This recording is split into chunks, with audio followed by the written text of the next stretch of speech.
ওমা খালাকতুল জিন্না ওয়াল ইনসা ইল্লা লিয়াবুদুন।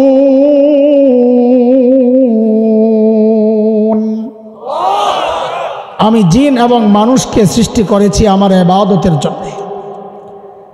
আচ্ছা, ইবাদত করার জন্য আল্লাহ মানুষকে দুনিয়ায় পাঠাইছেন, ইবাদত তো চলতেছিল, ফেরেশতারা ইবাদত করতেছিলেন না? কথা বলেন। তো ইবাদত তো চলতেছিল, সেজন্যই তো ফেরেশতারা আল্লাহ যখন বান্দা সৃষ্টি করার সিদ্ধান্ত জানালেন, তো ফেরেশতারা কিন্তু এই কথাগুলো জিজ্ঞেস করছে। আল্লাহ ইবাদত তো আমরা করছি। সূরা বাকারায় আল্লাহ বলেন, وَإِذْ قَالَ رَبُّكَ لِلْمَلَائِكَةِ إِنِّي جَاعِلٌ فِي الْأَرْضِ خَلِيفَةً قَالُوا أَتَجْعَلُ فِيهَا مَن يُفْسِدُ فِيهَا وَيَسْفِكُ الدِّمَاءَ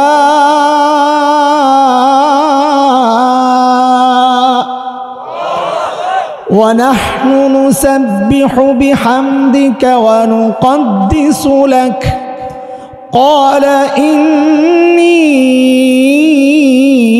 أَعْلَمُ مَا لَا تَعْلَمُونَ।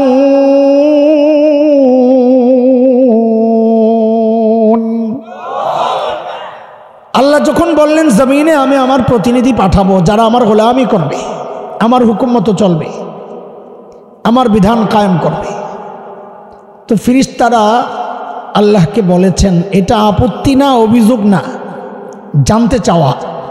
আতাজালু ফিহা মান ইউফসিদু ফিহা ওয়া ইয়াসফিকু দিমা, আল্লাহ এমন কাউকে বানাবেন যারা মারামারি করবে, বিশৃঙ্খলা করবে। ওয়া নাহনু নুসাব্বিহু বিহামদিকা ওয়া নুকদ্দিসু লাক, যদি ইবাদত করানোই মাকসাদ হয় তো ইবাদত তো আমরা করছি, আমরা তাসবিহ পড়ি, আমরা তাকদিস করি। তাসবিহ বলা হয় জবানে আল্লাহর পবিত্রতা বর্ণনা করাকে, আর তাকদিস বলা হয় অন্তরে সেটা বিশ্বাস করাকে। তা আমরা তো আপনার ইবাদত করছি, তা আপনি নতুন কাউকে কেন সৃষ্টি করবেন যারা করবে যায় গণ্ডগোল? তো আল্লাহ বলেছিলেন জবাবে, আমি যা জানি তোমরা তা, সেই না জানা বিষয়টা কি ফেরেশতারা যা জানতো না, ফেরেশতারা যা জানতো না সে না জানা বিষয়টা কি? মুফাসসিররা অনেক কথা এনেছেন, আমি একটা কথা ধরে কথা আগাইতে চাই। সেই না জানা বিষয়ের একটা বিষয় হচ্ছে, ফেরেশতারা আল্লাহর ইবাদত করত, এর ব্যতিক্রম করার কোনো সামর্থ্য ফেরেশতাদের ছিল না।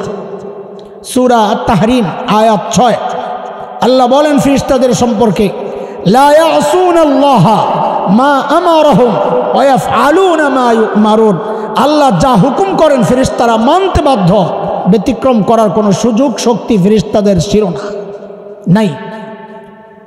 গুনাহ করার যোগ্যতা নাই। সে যদি বলে আমি গুনাহ করি না, এর মধ্যে কোনো কৃতিত্ব নাই। ইবাদত না করার কোনো বিকল্প নাই। সে যদি বলে আমি ইবাদত ছাড়ি না, এর মধ্যে কোনো কৃতিত্ব নাই। যেমন ধরেন ওই যে এক কানার ল্যাংড়ার গল্প শুনছি, অন্ধ, জন্মান্ধ, জন্ম থেকে চোখ নাই, আর ল্যাংড়া 2 পাও নাই জন্ম থেকে, 2টা লাগছে মারামারি। তো কানা বলে কি, তুই আমার সাথে যে খালি লেগে থাকস, আমার কিন্তু একটা ভালো গুণ আছে, এটার একটু মূল্য দিস। তো ল্যাংড়া বলে কানা মিনাল কাফিরিন, বেটা তোর আবার ভালো গুণ কিসের রে? তো কানা কি বলে, ও কিন্তু জন্ম থেকে অন্ধ, এটা খেয়াল রেখেন। তো কানা বলে বেটা জিন্দিগিতে আমি হারাম জায়গায় তাকাই নাই। আল্লাহ আকবার কইতেছে, হাসার কথা কয় আল্লাহ আকবার, কোন জায়গায় হাসবো কোন জায়গায় আল্লাহ আকবার বলবো এটাও বুঝে না। আরে এই লোক জন্ম থেকে অন্ধ, সে তাকানোর কোনো সুযোগ আছে? এটার মধ্যে কিসের কৃতিত্ব? তো ল্যাংরা বলে কি, যার জন্ম থেকে 2 পাও নাই, হ্যাঁ তোরই খালি যোগ্যতা আছে, আমার কিছু নাই রে। তোর কি আছে? আমার জিন্দিগিতে আমি কাউরে লাথি দিয়া দেখি নাই। এই হাসাটাই আমার কাম্য ছিল। হাসলেন কেন? কারণ যার লাথি দেওয়ার ক্ষমতা নাই, লাথি দেই নাই, এই কথা বলার মধ্যে কোনো কৃতিত্ব নাই। পা ছিল লাথি দেই নাই, এটা কৃতিত্ব। চোখ ছিল হারাম জায়গায় দেখি নাই, এটা কৃতিত্ব। ফেরেশতাদের ইবাদতের কোনো কৃতিত্ব দেওয়ার মতো না। কারণ কি? যার ব্যতিক্রম বিকল্প অন্য কিছু করার সামর্থ্য যোগ্যতা ফেরেশতাদের তো ছিলই না। আল্লাহ বলছেন আমি এমন কাউকে সৃষ্টি করব যারা প্রতিপক্ষকে পরাজিত করে আমার গোলামি করবে। সেই প্রতিপক্ষ হচ্ছে শয়তান, সেই প্রতিপক্ষ নফস। সমস্ত মানুষের মধ্যে গুনাহ করার শক্তিও আল্লাহ দিয়েছেন, ফাআলহামাহা ফুজুরাহা ওয়া তাকওয়াহা, গুনাহ করার যোগ্যতাও দিয়েছেন, নেকি করার যোগ্যতাও দিয়েছেন। সমস্ত মানুষ, নবীরা মানুষ না মানুষ না? বলেন কিছু কথা আজকে শোনাই, যেহেতু সুযোগ আসছে। নবীরা মানুষ না মানুষ না? মানুষ। নবীদেরকে নিয়ে এই সমাজের মানুষ দ্বিধা বিভক্ত। কেউ করে বাড়াবাড়ি, কেউ করে ছাড়াছাড়ি। বাড়াবাড়ি কারা করে? নবীদেরকে নিয়ে ওরা বলে যে নবীরা মানুষ, আমাদের মতো মানুষ না, যাদের গুনাহ করার কোনো যোগ্যতাই নেই। আবার ছাড়াছাড়ি গ্রুপ আছে একটা বাতিল গ্রুপ, যারা সবসময় খালিদের নবীদের দোষ তালাশ করে খুঁজে বেড়ায়, যে নবীরা গুনাহ করার যোগ্যতাও ছিল, গুনাহ করেছ না, নাউজুবিল্লাহি মিন যালিক। এই এমন একটা ভয়ঙ্কর ব্যাপার, নাউজুবিল্লাহ আস্তে আস্তে পড়লেন নাকি নিয়ত করছেন বাড়িতে যায় পড়বেন? না, যদি বাড়িতে যায় পড়ার নিয়ত করেন, আমি আর একবারের জন্য বলবো না নাউজুবিল্লাহ নাউজুবিল্লাহ সুবহানাল্লাহ বলার জন্য। আর যদি বলেন না বাড়িতে যায় পড়বো না, তাহলে এনে পড়বেন। কোন নবী, আহলুস সুন্নাহ ওয়াল জামাতের আকীদা হচ্ছে মাঝামাঝি, বাড়াবাড়ি আর ছাড়াছাড়ি মুক্ত রাস্তাকে কি বলে? সিরাতে মুস্তাকিম। আহলুস সুন্নাহ ওয়াল জামাতের আকীদা হচ্ছে কোন নবী নবুয়তের আগেও গুনাহ করেন নাই, নবুয়তের পরেও গুনাহ করেন নাই। যারা নবীদের দোষ তালাশ করে এরা গুমরাহ। কেন নবীরা গুনাহ কেন করেন নাই এটা একটু জানেন এই সুযোগে। হাকিমুল ইসলাম কারি তৈয়ব রহমতুল্লাহ আলাই বলেছেন, তিনটা কারণে নবীরা গুনাহ করেন নাই। কয় কারণ? এক নম্বর, মাটির প্রভাব। নবীদেরকে আল্লাহ তাআলা যে মাটি দিয়ে বানাইছেন সেখানে জান্নাতের মাটির ভাগ ছিল বেশি, সেজন্য মাটির প্রভাব গুনাহ করার ইচ্ছা দুর্বল, নিয়ন্ত্রণ করা যায়। দুই নম্বর, কোন নবী কোনো গুনাহ করেন নাই, কারণ হচ্ছে সমস্ত নবী আল্লাহকে উপলব্ধি করেন খুব কাছ থেকে, যেন আল্লাহ তাকায় আছেন সরাসরি। যেমন আমাদের নবীকে আল্লাহ বলেছেন, অসবির লিহুকমি রাব্বিক ফাইন্নাকা বিআয়ুনিনা, নবী আপনি আমার চোখের সামনে, আমি তাকায় আছি সরাসরি। সমস্ত নবীর উপলব্ধি এটা। ছোট্ট একটা গল্প শোনাই আপনাদেরকে। আমাদের এক বড় বুজুর্গ ছিলেন হযরত কাসেম নানতুবি রহমতুল্লাহ আলাইহি, দারুল উলুম দেওবন্দের অন্যতম প্রতিষ্ঠাতা। ওনার সাথে এক খাদেম থাকতো, পাগলা টাইপের, মজজুব। পাগলা মানে দুনিয়ার পাগল, আখিরাত ভালোই বুঝে। ওই পাগল মাঝে মধ্যে এমন কিছু প্রশ্ন করতো যা আলেমরাও শুনে হাঁকা বাঁকা খায় যায়, পাগল কই পায় এগুলা। আলেমের সাথে সোহবতে থাকতে থাকতে মোটামুটি ছোটোখাটো আলেম হয়ে গেছে। কাসেম নানতুবি বড় আজীব এক বান্দা, যাকে উপস্থিত প্রশ্ন করলে হঠাৎ এমন জবাব দিয়ে দিতেন যে বিপক্ষ যারা ওরা লাজবাব হয়ে যাইত, আর পক্ষের কেউ হইলে কলিজা ঠান্ডা হয়ে যাইত, এত সুন্দর জবাব দিয়ে দিতেন। ওই পাগল একদিন বড় পাখা দিয়ে পিছন থেকে বাতাস করতেছে, আর জিজ্ঞেস করে, হজরত ওই যে হাদিসের কথা, আল্লাহওয়ালার কবরের আশেপাশের মানুষও রহমতের কিছু বাতাস পায়, আমল করছে যে উনিও না পাইবা, আরেকজন কি জন্যে পায়? হজরত কাসেম নানতুবির ছোট্ট আস্তে জবাব, তুই কারে বাতাস দেস রে? বলে আপনি রে। কই দেখিস আশেপাশে যেন বাতাস না লাগে। বুঝছি বুঝছি, বুঝা গেছে। তো ওই পাগল সহ কাসেম নানতুবি একবার যাচ্ছিলেন মুজাফফরনগর জেলখানায়, সাহারানপুর দেওবন্দের কাছাকাছি থানা। ও পাগলের মাথায় হঠাৎ এক প্রশ্ন জাগছে, হুজুর, ওস্তাদজি কিসে? আচ্ছা, আল্লাহওয়ালারা যখন কোনো ভবিষ্যৎবাণী করে কখনো ঠিক হয় কখনো ভুল হয়, নবীরা যখন কোনো ভবিষ্যৎবাণী করেন তো দেখি সব সময় ঠিক হয়, কখনো ভুল হয় না, পার্থক্যের কারণটা কি? এখন হজরত যদি কোরআন হাদিস দিয়া তারে বুঝাইয়া দেন তো বুঝবে না, ওরে বুঝাইতে ওইভাবেই। এমন একটা ভাব নিয়েছেন কাসেম নানতুবি যেন তার প্রশ্নের কোনো পাত্তা দিচ্ছেন না। হঠাৎ জিজ্ঞেস করছেন, এই জেলখানার গেট কদ্দুর আছে রে? তো ছিল দূরে অনেক, বলে কত 1000-1500 মিটার হইব, কোনটা কই নিশ্চিত করে বলতে পারতেছি না। আচ্ছা, যেই জেলখানায় ঢুকবে 1 হাত বাকি, এখন কদ্দূর আছে রে জেলখানার গেট, কয় 1 হাত, কনা কম, কনা কম না, কনা বেশি, কনা বেশি না, কয় এত নিশ্চিত কেমনি হইলি, কয় কাছের থেকে বলছি যে। তো বলেন নবীরা যখন কোনো ভবিষ্যৎবাণী করে পুরাপুরি ঠিক হয়, কেন? তারা আল্লাহর সাথে সম্পর্কটা খুব কাছের, একদম কাছ থেকে দেখে দেখে যেন বলতেছেন। সেই তুলনায় আল্লাহ ওয়ালাদের সম্পর্ক একটু দূর থেকে বলে, কখনো ঠিক হয়, কখনো ভুল হয়। নবীরা গুনাহ না করার এটা আরেকটা কারণ, আল্লাহকে নবীরা উপলব্ধি করেন খুব কাছে, সবসময় একটা আতঙ্কে আর ডরে থাকেন কখন কি হয়ে যায়। এই ভয়ের কারণে নবীরা কোনো নবী নবুয়তের আগেও গুনাহ করেন নাই, নবুয়তের পরেও গুনাহ করেন নাই। 3 নম্বর কারণ, কোন নবী কোনো গুনাহ না করার কারণ হচ্ছে আল্লাহ নিজে বাঁচাইয়া দিয়েছেন।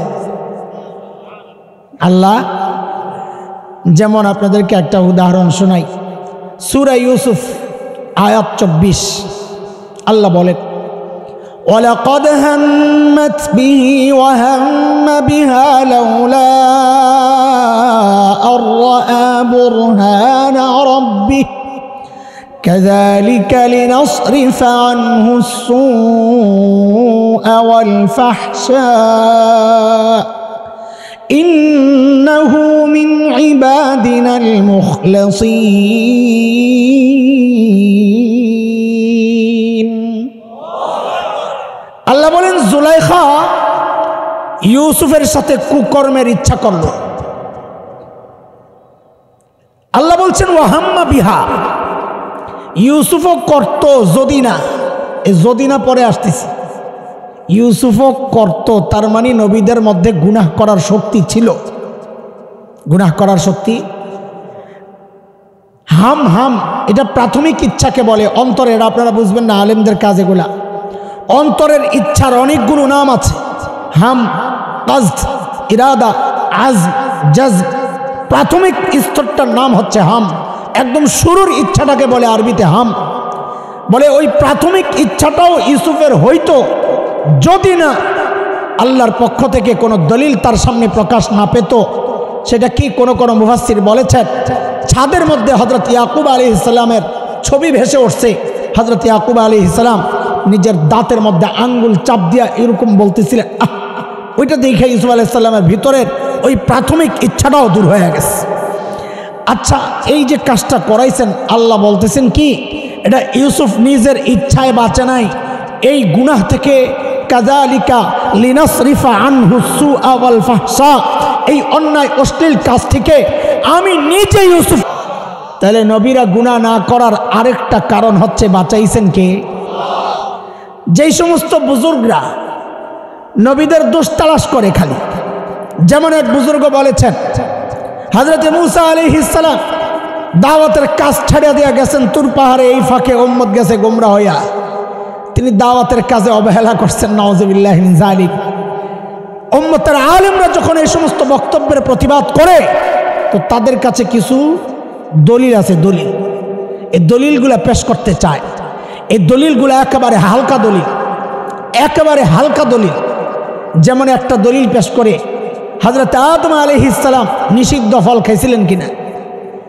আকিদার ব্যাপার শোনাইতেছি, এই শেষ রাতে আকিদা ভাল লাগে না আমি বুঝি, কিন্তু আমার মূল কথা ঢুকতে হলে এগুলা পার হয়ে যাইতে হইব, নাহলে যাইতে পারব না। আর এর মধ্যে যদি ভাই আইসা যায় তাহলে আত্ম করে দেবো, মানে ওনারে লাগাই দেবো যে রমজানের কিছু কথা, তা আমার ডর লাগে জোড়া লাগাম, ঠিক আছে না? সেই পর্যন্ত চলতে থাকি, খেয়াল করে। হযরত আদম আলাইহিস সালাম নিষিদ্ধ ফল খেয়েছিলেন কিনা, কথা কন না? এই তো আল্লাহ বলছেন ওয়াসা আদম রাব্বাহ, আদম আল্লাহর হুকুম অমান্য করছে। আল্লাহ কইতেছে আদম আল্লাহর হুকুম অমান্য করছে, আর আমরা দোষী কইলে তোমরা আমার বিরুদ্ধে এত লাগো কেন, আমগরে গোমরা কও কেন? আল্লাহর বান্দারে কে বুঝাবে আল্লাহর হুকুম অমান্য করলেই গুনাহ হয় না?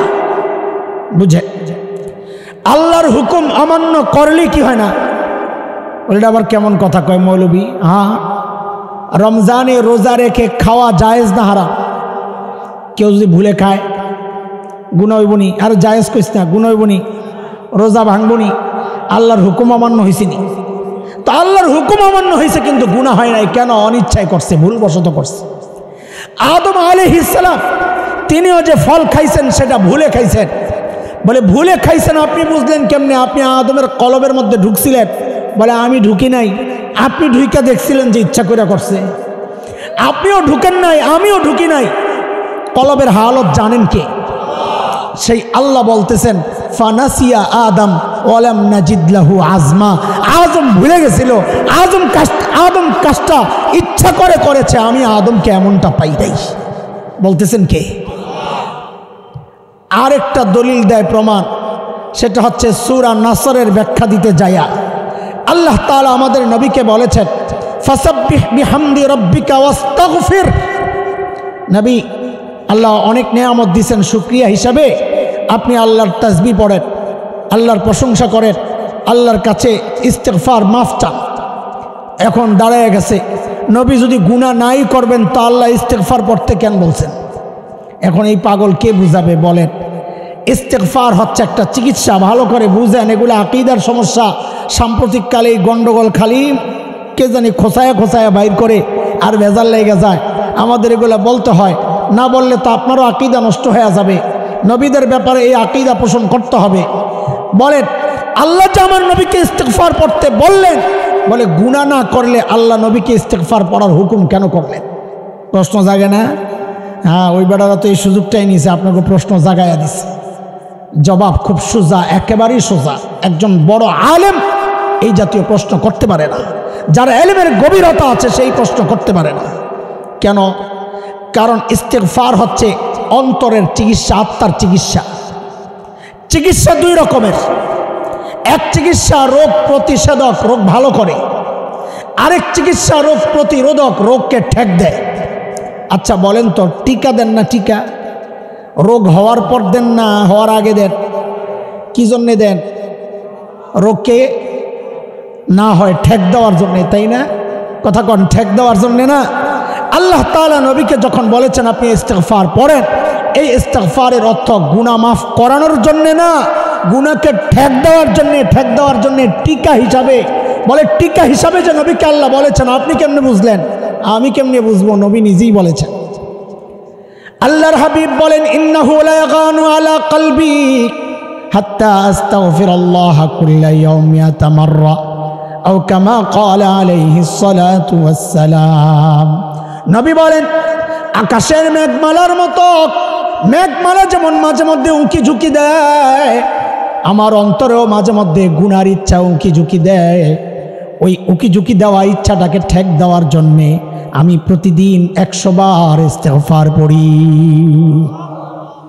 বাস, এই বিষয়ে কথা শেষ। টোটাল কথা কি বাইর হলো এবার বলেন? সমস্ত নবীরা নিষ্পাপ। নবুয়তের আগেও গুনাহ করেন নাই, নবুয়তের পরেও। এর পরের স্তর হচ্ছে হযরতে সাহাবায়ে কেরাম, যারা গুনাহ থেকে নিষ্পাপ আমরা বলবো না, কিন্তু তারা মাগফুর, আল্লাহ তাদেরকে মাফ করে দিয়েছেন। কাজে তাদের গুনাহ নিয়ে কথা বলা এটা বেয়াদবি ছাড়া কিচ্ছু না। এটা মহব্বতের সমস্যা, এটা মুনাফিক হওয়ার নমুনা। সাহাবীদের সমালোচনা করা, সাহাবীদেরকে ছোট করতে, খাটো করতে চাওয়া। জগতের মধ্যে একটা জাতি এই কাজটা করে, সেই জাতির নাম হচ্ছে শিয়া। কথা কন ঠিক কিনা? যাদের অন্তরে সাহাবী বিদ্বেষ লালন করে যারা।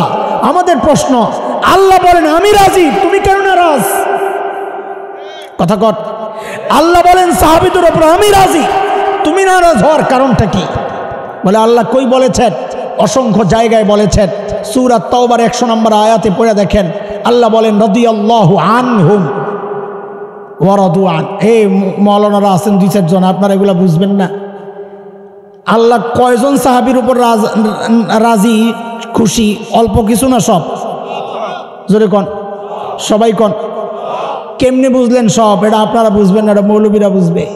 মৌলবী মানে ছোট যারা, বড়রা তো পড়ায় এগুলা। আনহুম রাদিয়াল্লাহু আনহুম।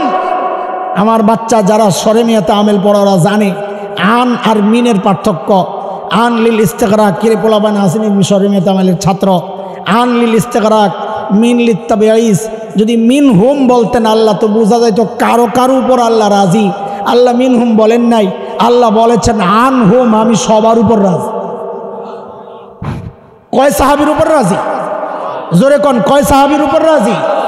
আল্লাহ যাদের উপর রাজি, তুমি নারাজ হওয়ার কারণটাকে জানতে চাই। আল্লাহ তাদেরকে আমাদের নমুনা বানাইছেন, ইমানের হকের মেয়ার বানাইছেন। কেন? আল্লাহ বলেছেন فَإِنْ آمَنُوا بِمِثْلِ مَا آمَنْتُمْ بِهِ فَقَدِ اهْتَدَوْا وَإِنْ تَوَلَّوْا فَإِنَّمَا هُمْ فِي شِقَاقٍ।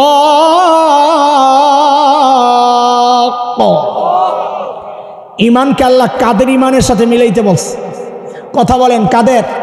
সাহাবীদের। কাজী সাহাবীরা আমাদের ইমানের মেয়ার, সাহাবীরা আমাদের আমলের মেয়ার, হকের মেয়ার সাহাবীরা। যদি কেউ ভুল করছে, আমরা তো বলছি মেয়ারে হক, আমরা তো বলি নাই মেয়ার জুনুব, অপরাধেরও মেয়ার। এটা বলছি নাকি? ও মৌলানা কথা কর, কেউ বলছে নাকি অপরাধের মেয়ার? আমরা কি বলতেছি? হকের মেয়ার। মেয়ারে হক মানে কি? হকের মেয়ার। ইমান হক, সাহাবীদের ইমান আমাদের ইমানের মেয়ার। নেক আমল হক, সাহাবীদের নেক আমল আমাদের নেক আমলের মেয়ার। তওবা হক, গুনাহ না, তওবা হক, সাহাবীদের তওবা আমাদের তওবার মেয়ার। আমরা তো বলি নাই গুনাহ করলে ওইটাও মেয়ার, আমরা বলছি নাকি? নামই তো দিছি মেয়ারে হক। কি বুঝেন নাই কথা? মেয়ারে হক, হকের মেয়ার। কোন সাহাবী যদি ভুল করে থাকেন, আল্লাহ মাফ করে দিছেন। আল্লাহ যাদেরকে মাফ করছেন তাদেরকে নিয়ে তুমি কথা বলার কে? এই দুইটা জায়গা বড় স্পর্শকাতর। আমরা এই বিশ্বাসগুলো লালন করব, পোষণ করব যে কোন নবী নবুয়তের আগেও গুনাহ করেন নাই, পরেও বলেন বলেন, আগেও গুনাহ করেন নাই, পরেও কোন সাহাবীকে নিয়ে কোনো কথা বলা যাবে না ইনশাআল্লাহ। কেন? আল্লাহ তাদের উপর রাজি, আমি কেন নারাজ হব? আল্লাহ তাদেরকে মাফ করে দিয়েছেন, আমি কেন কথা বলবো? ঠিক আছে, কথা শেষ, কথা শেষ। বলতেছিলাম দুইটা জিনিস, একটা হচ্ছে রোজা। আমাদের আসল কথায় ফেরত যাই, রমজান মাসের উদ্দেশ্য কি? একটু পিছন থেকে আবার আসতে হবে। আচ্ছা, আপনারা কি জানেন জান্নাতীরা আল্লাহকে জান্নাতে দেখবে? জানেন না? কে কে জানেন? কে কে দেখতে চান? আল্লাহু আকবার। ঘুমায় গেছেন তো একটু হাত উঠাই। সবাই দেখতে চান? হাত নামান, হাত নামান। আল্লাহর হাবিব বলেন, ইন্নাকুম সাতারাউনা রাব্বাকুম কামা তারাউনাল কমার লাইলাতাল বাদর। এরে আমার উম্মত, জান্নাতে তোমরা সবাই আল্লাহকে এমন স্পষ্ট দেখতে পাবা যেমন পূর্ণিমার রাতে পূর্ণিমার চাঁদকে সবাই দেখতে পাও। দেখবো না ইনশাআল্লাহ? আল্লাহ কবুল করেন। সূক্ষ্ম কিছু প্রশ্ন করে করে আমি তালগুল পাকায়া দেবো, একটু পেস্ট লাগাইয়া দেবো, তো পেস্ট ছুটাবো, তো একটু কথাটা বুঝবেন। আমার পাশের যে ভাই বসা, এ মাওলানা মাহমুদ, আমাদের ছোট ভাই, আবার হিসাবে ভাতিজা, ওর বাপও তো আমগো ভাই, ওর বাপেও ভাই, ও ভাই। মরার আগে ও ছিল ভাতিজা, ওর বাপ চলে যাওয়ার পর ও হয়ে গেছে ছোট ভাই। আপাত মস্তক দেখতে তো বোঝা যায় মানুষটা জান্নাতি। আমার কাছে তো এত তেল নাই, আমি তেল দিয়ে ডাইরেক্ট কয়ে এলাম যিনি জান্নাতি মানুষ। বুঝেন না এই কথা? পোলাবেন অনেক দূরে যাই, পোলাবেন টেরও পায় না। আমার কাছে অত তেল নাই যে তেল মাইখা কাউরে জান্নাতি বানায় দেব, অত তেল নাই। কারণ বেশি তেল ব্যবহার হলে প্রুত করে কথা বাইরে হয়ে যায় না। আমার কাছে অত তেল নাই রে ভাই, আমি গরিব মানুষ। আপাত মস্তক দেখা বাহ্যিকভাবে মনে হয়, আমরা আশা করি মানুষটা কি, আমরা আশা করতে পারি, প্রত্যাশা করতে পারি, দোয়া করতে পারি, গ্যারান্টি দিতে পারি না। কথা ঠিক কিনা? আচ্ছা, জান্নাতে যে আল্লাহকে দেখবে, এই হুবহু এই মাহমুদ দেখবে না আরেকজন? আমল করছে একজন, দেখবে আরেকজন। তোরে মুরগি বানায় দেবো ভুল টুল কথা কইলে। কে দেখবে? আরে জান্নাতের নিয়ামত ভোগ করবে কে? এই মানুষই না আরেকজন? জোরে কর, আরো জোরে কর। আমি প্রশ্ন করবো আর পেস্ট লাগাইতে থাকবো। দেখেন একটা একটা খালি পেস্ট লাগাই দিয়ে আউলা জৌলা লাগাই দেবো কাহিনী। এই মানুষই যদি জান্নাতে আল্লাহকে দেখে, এই মানুষ সম্পর্কে আল্লাহ তাআলা দুনিয়ায় বলতেছেন লা তুদরিকুহুল আবসার, আমারে কেউ দেখতে পারবে না। যেই মানুষটা দুনিয়ায় দেখতে পারলো না, সেই মানুষটা জান্নাতে কি করে দেখবে? লাগছে নি পেস? জবাবটা দিয়া আবার পেস্ট লাগাবো, কারণ আসল জবাব পিছনে। কারণ হচ্ছে আল্লাহ এই মানুষটার, এই হুবহু মানুষটার চোখটাকে জান্নাতে এত পাওয়ারওয়ালা চোখ বানায় দিবেন, যে পাওয়ারওয়ালা চোখ দিয়া আল্লাহকে দেখার মতো শক্তি পাওয়া যাবে সে। কেন এত পাওয়ারওয়ালা চোখ কেন দিবেন? কারণ জান্নাতের নিয়ামত ভোগ করতে হবে অনন্তকাল। ওই যে গেছে ভাই, অনন্ত ভাই, অনন্তকাল। জান্নাতের নিয়ামত কি? আবার জান্নাত থেকে বাইর হওয়ার কোনো রাস্তা আছে নাকি? অনন্তকালের নিয়ামত ভোগ করার জন্য ওই রকম শক্তিশালী পাওয়ারফুল শরীর দরকার। এই দুনিয়ার শরীর দিলে 100 বছর পরে যাইব পৌঁছা, বাকি দিন ভোগ করবো কেডা? এই জন্য আল্লাহ জান্নাতে এই শরীরটাকে এমন বানিয়ে দিবেন যে জিন্দেগি তার নষ্ট হওয়ার, মরার আর পচন ধরার কোনো সম্ভাবনা নাই। সেই শক্তিশালী শরীরের চোখ দিয়ে আল্লাহকে দেখার ক্ষমতা রাখবে। কথা শেষ হয় নাই, পেঁচ আরেকটা লাগাই দিছে। সেই চোখটা আল্লাহ দুনিয়ায় কেন দিলেন না? যাতে আমরা দুনিয়ায় যারা জান্নাতে যাব ইনশাআল্লাহ তারাও একটু দেখে লইতাম আল্লাহর দুনিয়ার থেকে, একবারে দিয়ে দিত সাবাস। এত পাল্টাপাল্টির দরকার আছিল কি? দুনিয়ায় দিলে কি সমস্যা ছিল? শক্তিশালী শরীর। খেয়াল করেন,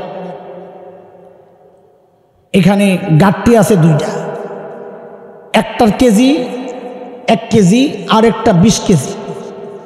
দুইজনকে ডাক দিয়েছেন গাঁটটি মাথায় উঠায় দেওয়ার জন্য। দুইজন আইছে, একজন বড়, বয়স 20 বছর, আরেকটা আইছে পিচ্ছি 5 বছর। বুঝে শুনে বলেন তো কার মাথায় গাঁটটি কোনটা দিবেন? 20 বছরওয়ালারে 1 কেজি। তো কথা কন না কেন? 20 বছরওয়ালারে 5 বছরওয়ালারে কেন? যার যার সামর্থ্য অনুযায়ী বোঝা। বলেন, যার যার সামর্থ্য অনুযায়ী।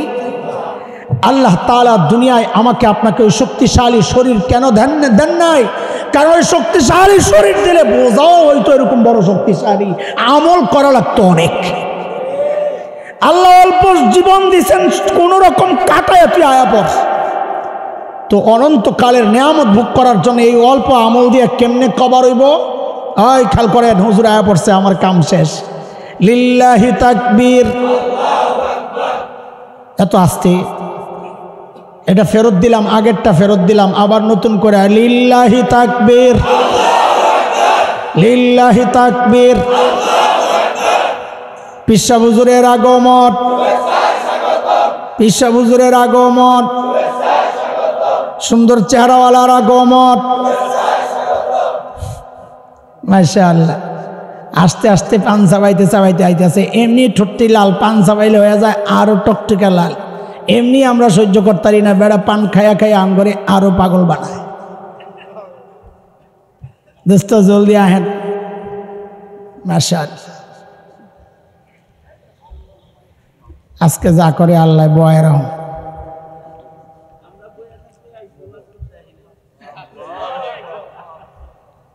আল্লাহ, আপনি বলে গত বছর 1টার সময় আইছেন, আমি রিপোর্ট লইছি, আজকে 5 মিনিট আগে আয় পড়ছে, 2:30টায়। 2:27 আসছে, তো আজকে তো 1.5 ঘন্টা আগে আয় পড়ছে। এত ভালো মানুষ হয়ে গেছে, দিন পাল্টে হয়ে গেছে না? কই দুস্থ সামনে আহেন, পিছনে বইলে আমার কথা আইব না, ফয়েজ বরকত লাগবো। ও আচ্ছা ঠিক আছে, মুর্তজার আবার একটু ফয়েজ দিতে আছে। ফয়েজ হ্যাঁ তো এমনি ফয়েজ, ফয়েজি। ও খেয়াল করেন, আমরা শেষ করবো ইনশাআল্লাহ। মনে আসেনি কথা কোন জায়গায় পেঁচ লাগাইছি? ওই শরীর আল্লাহ দুনিয়ায় কেন দিলেন না? মনে আছে কথা? দুনিয়ায় দিলে আমলও দেওয়া লাগতো, আমলও করা লাগতো অনেক। আল্লাহ আমাকে আপনাকে বাঁচায়া দিছেন যে এই অল্প জিন্দিগি দিলাম, তুই অল্প কয়দিন আমল করে আয়া পর অনন্তকালের নেয়ামত আমি তোরে দিয়ে দিব। কিন্তু হিসাব তো মিলে না। আল্লাহ আমল করব অল্প দিন, দিবেন এত কিছু, তা আল্লাহ কিছু সুযোগ দিছেন। খেয়াল করেন, সেই সুযোগ হইল বান্দা, প্রথম সুযোগ তুই আমল করবি একটা, আমি উঠাইয়া দিব 10টা। যা, কারণ কভার করা লাগবো তো, নেয়ামত তো অনেক। আর কিছু কয়, যা তোরে দিলাম রোজার মাস, ফরজ আদায় করবি একটা, উঠাইয়া দিব 70টা। আল্লাহু আকবার। বলে আর কিছু? বলে দিলাম লাইলাতুল কদর, দিলাম কাবা মক্কাতুল মুকাররমা, সেজদা দিবি একটা, আমল নামায় উঠায়া দিব 1 লাখ। সেটা যদি খালি রোজার মাস হয় উঠায়া দিব 70 লাখ। দিয়া দিলাম লাইলাতুল কদর, আমল করবি 1 রাত, আমল নামায় উঠায়া দিব 1000 মাসের চেয়েও বেশি। একটু হিসাবটা কন্ত দিই, আপনারা তো অনেকে ক্যালকুলেটর দিয়ে টিপা টিপা হিসাব করেন। 1000 মাসের চেয়েও বেশি কতদিন হয়? সব চালাক হয়ে গেছে রে। আগে দেখতাম মানুষ হিসাব করতো 83 বছর 4 মাস। হিসাব করছেন তো ঠকছেন। কথা বলেন, হিসাব করছি তো, জোরে বলেন হিসাব করছি তো। কেন? আল্লাহ বলছেন 1000 মাসের চেয়েও দামি, 1000 মাসের চেয়েও উত্তম, 1000 মাসের চেয়েও সেরা। ও ভাই কত সেরা! সেরা একটা আপেক্ষিক শব্দ, আমরা আরবিতে বলি আমরা এজাফি। এটা বক্তার উপর নির্ভর। বলছেন কে? রাস্তায় এক ফকিরের সাথে আপনার দেখা, বুঝেন, ফকির আপনাকে বলল ভাতিজা কালকে দেখা করো, তোমারে অনেক কিছু দেব। আপনি মনে মনে হাসবেন, বেড়া নিজে ভিক্ষা করে খায় আবার আমারে অনেক কিছু দিব। এখানে অনেক কিন্তু অনেক না, কারণ ব্যক্তি ছোট।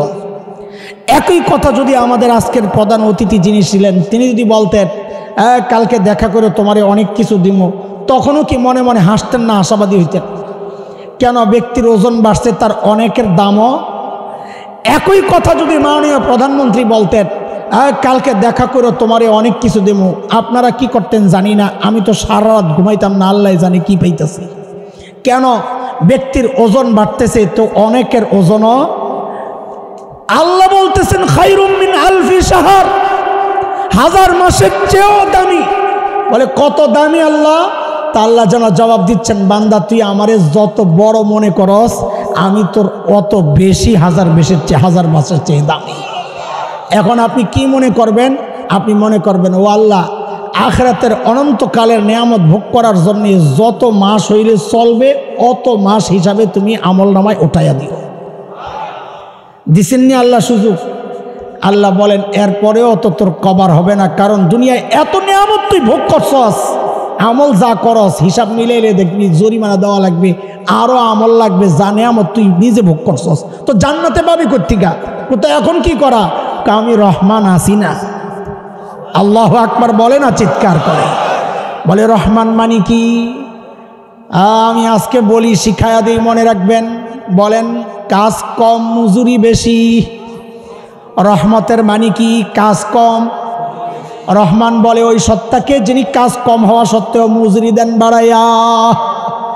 বলে মানি বুঝলাম না, একটু বুঝেন। শেষ কথা, হযরত আইয়ুব আলাইহিস সালামের নাম শুনছেন? কি ছিলেন? সুখী মানুষ ছিলেন। সন্তানের দিক থেকেও, ফসল টসল সম্পদ, খুব সুখী। শয়তানের তো ভালো লাগে না, হুজুররা এত ভালো থাকবে কেন? বুঝেন না এই কথা? হুজুরগো বাড়ি দেখলে অনেকের কলিজা আগুন জ্বলে, কথা কর না? হ্যাঁ, হুজুরগর চেহারার মধ্যে গ্লেজ দেখলে কি রে, মানুষের বেজ খালি খায় কেন? হুজুরের বাপদাদের সম্পত্তি রেখা যায় না, তুই খালি আসস। হ্যাঁ, হুজুরে ভালো দেখলে অনেকের গাজালা করে, হুজুরও ব্যবসা করে। আরে দুনিয়া ফাল্টাই গেছে, তুই যে আকাম করস এটা সমস্যা না, হুজুর ব্যবসা করে এটা সমস্যা। আসলে গাও জ্বলে, আসলে কি গা জ্বলে। শয়তান আইয়ুব আলাইহিস সালামের সুখ দেখে হের তো লাগছে জ্বলা। আল্লাহর কাছে যায় খোসা লাগায়, আল্লাহ আপনার দোস্ত মসজিদে খায় আর জিকির করে, আরামে আছে দেখে জিকির করে, যদি কষ্ট দেন আস্তে ভুলে যাইব। এ আল্লাহ জানে না নবুয়ত আল্লাহ কারে দিছেন? কোরআনের 2 জায়গায় এই কথা আল্লাহ বলেছেন, আল্লাহু আ'লামু হাইসু ইয়াজআলু রিসালাতা। আল্লাহ রিসালাত কারে দিছেন আল্লাহ ভালো জানেন। আল্লাহর নির্বাচন এটা।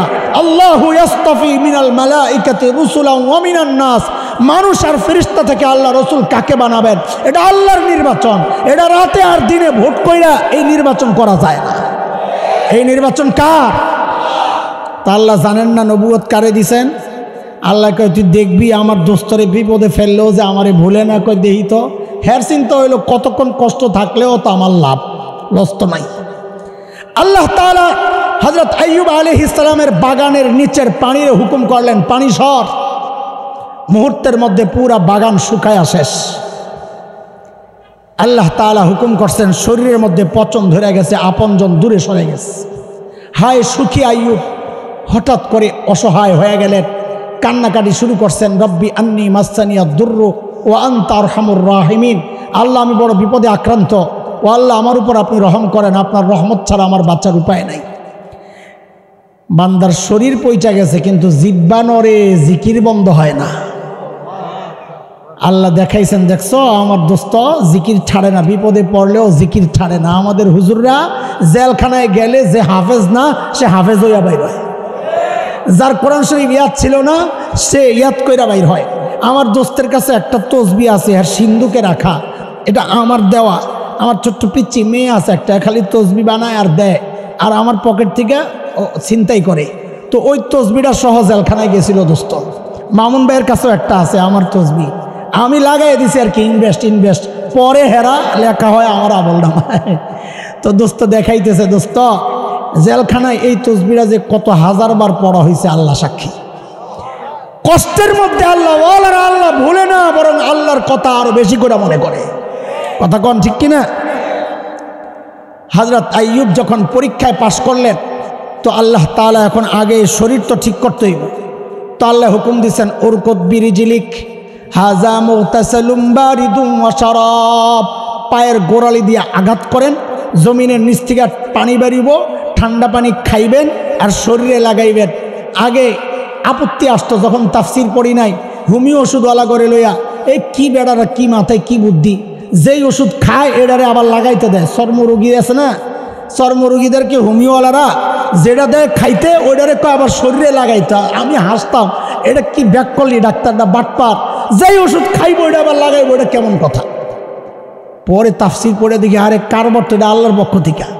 আল্লাহ আইয়ুব আলাইহিস সালাম রে বলতেছেন হাযা মুগতাসালুম বারিদুম ওয়া শারাব, এটারে মালিশ করবেন আর খাইবেন। জিনিস একটাই, জিনিস মালিশ করবেন আর খাইবেন। আইয়ুব আলাইহিস সালাম ভালো হয়ে গেছে। ও আমি রহমত বুঝাইতেছি, রহমত, মজুরি কম কাজ কম মজুরি বেশি, ওটা বুঝাইতেছি, মনে আছে তো? এইবার আল্লাহ তাআলা আইয়ুব আলাইহিস সালামের সব নেয়ামত আবাদ ফেরত দিছেন। এই ফেরত দেওয়ার কথাটা আল্লাহ কোরআনে কিভাবে বলেছেন? আল্লাহ বলেন ওয়াহাবনা লাহু আহলা ওয়া মিসলাহুম মাআহুম, আইয়ুবের যা নিছিলাম সব ফেরত দিছি, সাথে ওয়া মিসলাহুম মাআহুম ডাবল দিছি। ডাবল কি দিছি? কি দিছি? বলেন নিছেন যা দিবেন তার ডাবল কেন দিলেন? তা আল্লাহ বলেন রহমাতাম মিন্না, এটা রহমতের খেলা, কাজ কম মজুরি বেশি, পাবে যা দিব বেশি।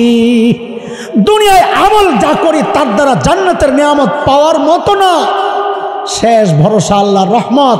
বলে তুই ঠিকঠাক মতো কইরায়, আমি আমার রহমত দিয়া তোরে ছেড়ে দেব। ও দোস্ত বলতেছিলাম রোজার মাসের উদ্দেশ্য কি? রমজান মাসের উদ্দেশ্য হচ্ছে আল্লাহ আমাদেরকে বানাইছেন ইবাদতের জন্যে। সারা বছর তো ইবাদত করি না, করি, খাই না, ঘুমাই না, তা আল্লাহ যে উদ্দেশ্যে বানাইছেন ওই উদ্দেশ্য তো করি না, তো কেমনি কি হইল? সারা কাজকে ইবাদত বানানোর একটা রাস্তা আছে। হযরত মুফতি তাকি উসমানী দামাত বারাকাতুহুল আলিয়া বলেছেন জীবনের যত কাজ আছে সুন্নত তরিকায় করো। কি তরিকায়? সুন্নতের পাওয়ার এটা। আমাদের রুটিন কাজগুলোকে আমরা বলি আদত। কি বলি? কি বলি? আদত। বলে সমস্ত রুটিন কাজকে সুন্নত তরিকায় করো। বলে কেন? বলে এটা সুন্নতের পাওয়ার, সুন্নত আদতকে ইবাদত বানায় দেয়।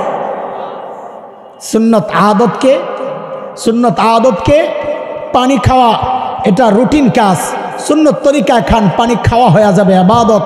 ঘুমানো রুটিন কাজ, সুন্নত তরিকায় ঘুমান, ঘুমানো হয়ে যাবে ইবাদত। খাওয়া রুটিন কাজ, সুন্নত তরিকায় খান, খাওয়া হয়ে যাবে ইবাদত। সব কিছু ইবাদত করতে হইলে ওই সাধারণ কাজগুলোরে সুন্নত দিয়া সাজায়া দেন, এটা সুন্নতের পাওয়ার, সুন্নত আদতকে ইবাদত বানায়া দেয়।